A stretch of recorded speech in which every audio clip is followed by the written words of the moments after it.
अस्सलामु अलैकुम वरहमतुल्लाहि वबरकातुहू। आप देख रहे हैं फ़िक्र नज़र पर खबरनामा। आइए मुल्क की तमाम बड़ी खबरों पर नज़र डालते हैं। मणिपुर में तशद्दुद के बाद तमाम रियासतें अलर्ट हो गई है। त्रिपुरा, अरुणाचल प्रदेश और मेघालय के वज़राए आला ने मणिपुर में फंसे अपने बाशिंदों को मदद फराहम करने के लिए हेल्पलाइन नंबर्स जारी किए हैं। कांग्रेस पार्टी के तर्जमान सुपुरिया शरीनीत का कहना है कि मुल्क के सितम ज़रफ़ी ये है कि वज़ीर आज़म और वज़ीर दाखिला कर्नाटक में इंतखाबी मुहिम में मसरूफ़ हैं और दूसरी तरफ मणिपुर जल रहा है।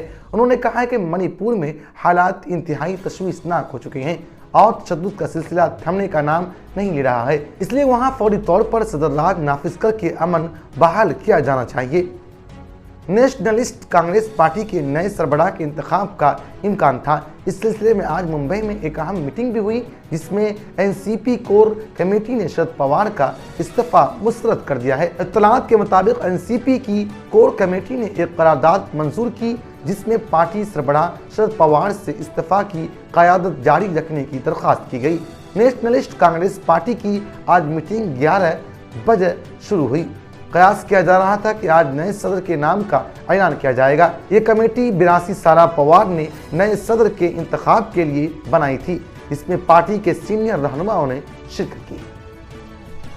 कांग्रेस पार्टी के कौमी सदर मल्लिकार्जुन खड़गे ने नरेंद्र मोदी पर तनकीद करते हुए कहा कि 56 इंच का सीना रखने वाले हमारे मुल्क के वज़ीर आज़म तकरीरों में निहायत बेबसी और लाचारी की बातें करते हैं। एक मुल्क के वज़ीर आज़म को शोभा नहीं देता, अपने आप को कमतर और छोटा बनाने की कोशिश करते हैं। वो कहते हैं कि गरीब परिवार से हूँ, गरीब आदमी हूँ, लेकिन वो बात नहीं करते जो उन्हें करनी चाहिए। गैर ज़रूरी इधर उधर की बातें करके लोगों के जहन को भटकाने का काम करते हैं।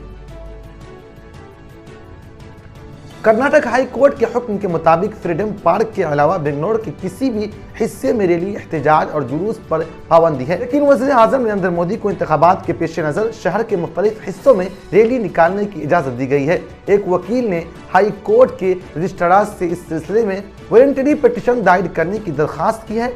एडवोकेट GR मोहन ने दरख्वास्त की है कि 3 मार्च 2022 को हाई कोर्ट की 2 जजों की बेंच ने हुक्म दिया कि फ्रीडम पार्क के अलावा बेंगलोर के दीगर हिस्सों में कोई जुलूस, रैली, एहतजाज नहीं किया जाना चाहिए। अब मोदी की रैली हाई कोर्ट के हुक्म के खिलाफ होगी, लिहाजा इस सिलसिले में एक रज़ाकाराना मफाद आम्मा की दरख्वास्त की समाअत की जानी चाहिए।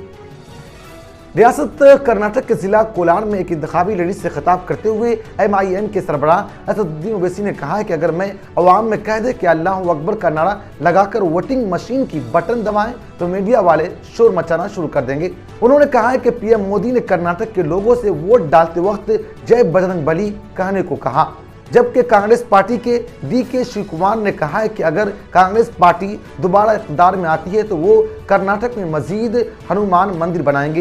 ये कैसा सेकुलरिज्म है। उन्होंने कहा है कि अगर मैं यहाँ खड़ा होकर 10 मई को वोट डालते वक्त आज से अल्लाह अकबर कहने को कह दे तो मीडिया वाले उनके खिलाफ हो जाएंगी। राजस्थान BJP के रियासती सदर CP जोशी ने कर्नाटक में कांग्रेस पार्टी के मंशूर का हवाला देते हुए चैलेंज किया कि अगर कांग्रेस पार्टी में हिम्मत है तो राजस्थान जहां उनकी हुकूमत है वहां पाबंदी लगाकर दिखाएं। उनको मालूम हो जाएगा कि बजरंग दल में कितनी ताकत है। पाकिस्तान के खैबर पख्तूनख्वा में नामालूम मुसल्लह अफराद ने 7 असातिज़ा को गोली मारकर हलाक कर दिया। मुसल्लह अफराद ने स्कूल के स्टाफ रूम में दाखिल होकर 7 असातिज़ा को गोली मार दी। पुलिस मुल्जिमान को तलाश कर रही है और मज़ीद तहक़ीक़ात जारी है। केरला स्टोरी नामी फिल्म की रिलीज पर फौरी पाबंदी लगाने के लिए जमीयत उलमा हिंद व दीगर फरीक़ैन की जानिब से दाखिल पिटीशन पर आज केरला हाई कोर्ट की 2 रुकनी बेंच की रूबरू खुसूसी समाअत के दौरान अदालत ने एक तरफ जहां फिल्म की नुमाइश पर पाबंदी लगाने से इनकार कर दिया, वहीं दूसरी जानिब फिल्म के प्रोड्यूसर को हुक्म दिया कि वो फिल्म के मुतनाज़ा ट्रेलर को हटाए, जिसमें दिखाया गया है कि केरला में 32,000 लड़कियों ने मजहब तब्दील करके इस्लाम कबूल किया और फिर वो दाइश में शामिल हो गई। इस फिल्म में हिंदू और क्रिश्चियन मजहब से ताल्लुक़ रखने वाली लड़कियों के इस्लाम कबूल करने का मंजर दिखाया गया है। माहिरीन का कहना है कि ये फिल्म फ़िरका वाराना हमाहंगी मुतासिर कर सकती है।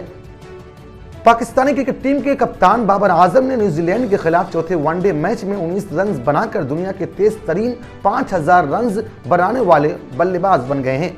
वो इस मामले में पहले एशियाई और बैन अक़वामी बल्लेबाज बन गए। उन्होंने जुमा को कराची में खेले जा रहे चौथे वनडे मैच में एक बड़ा रिकॉर्ड अपने नाम किया। पाकिस्तानी क्रिकेट टीम के कप्तान बाबर आजम आलमी क्रिकेट में एक से बढ़कर एक रिकॉर्ड अपने नाम कर रहे हैं। वो पहले ही न्यूजीलैंड के खिलाफ 5 वनडे मैचों की सीरीज में पाकिस्तान को जीत दिलवा चुके हैं। नाजरीन, आज के खबरनामे में इतना ही। मजीद खबरों, तजज़ियों और तबसरों के लिए जुड़े रहिए फिक्र नज़र ऑफिशियल से। फिर मुलाकात होगी। शुक्रिया।